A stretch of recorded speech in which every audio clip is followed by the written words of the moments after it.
हा प्रश्न विचारला होता आणि कालपासून आजपर्यंत हे सोशल मीडियावर ज्यावेळेस गेलं मला अनेक लोकांचे कमेंट्स आले, अनेक लोकांचे मेसेज आले आणि ही आता जसं मुख्यमंत्री साहेबांनी सांगितलं की याची जागृतीचा कार्यक्रम पोलीस विभागाच्या माध्यमातून शाळा आणि कॉलेजेसमध्ये केला जातो.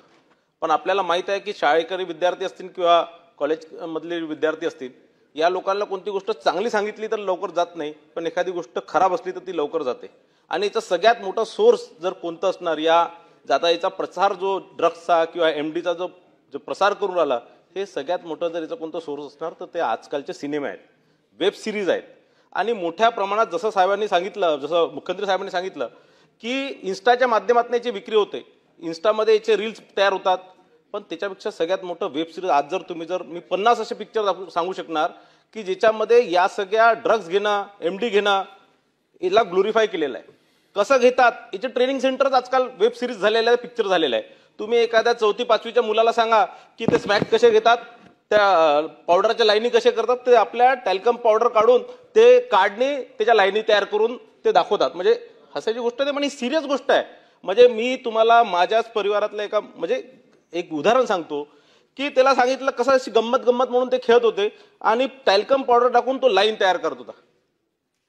आणि या सगळ्या गोष्टी फार सिरियस आहेत, याच्याकडे आपण दुर्लक्ष करतो. अभिव्यक्त स्वतंत्रता याच्यात आपण त्या वेब सिरीजवरती, पिक्चरवरती कारवाई करत नाही, सिनेमांवर कारवाई करत नाही.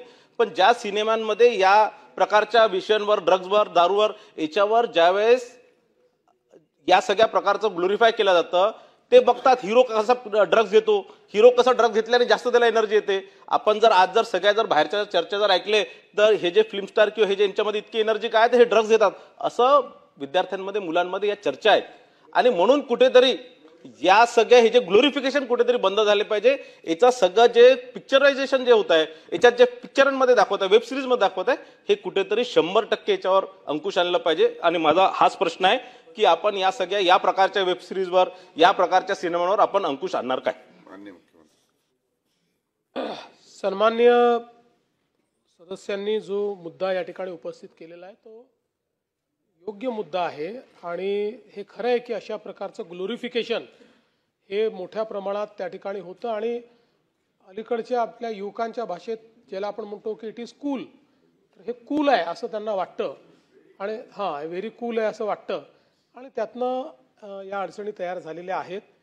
पण अर्थातच त्यांनीच त्याचं उत्तर दिलेलं आहे की अभिव्यक्ती स्वातंत्र्यावर आपल्याला किती गदा आणता येईल हा देखील एक प्रश्न आहे. कारण शेवटी समाजातलं वास्तव दाखवण्याचा प्रयत्न अशा प्रकारच्या सगळ्या अभिव्यक्तीच्या माध्यमातून होत असतो. पण आता एक गोष्ट निश्चित आहे की ॲटलिस्ट त्यांना वॉर्निंग तरी द्यावी लागते. अशा प्रकारचा एखादा सीन त्यांना दाखवायचा असेल तर त्याच्यापूर्वी वॉर्निंग त्यांना द्यावी लागते की धूम्रपान करणे, ड्रग्स सेवन करणे, दारू पिणे हे योग्य नाही. अशा प्रकारची त्यांना त्या ठिकाणी वॉर्निंग द्यावी लागते.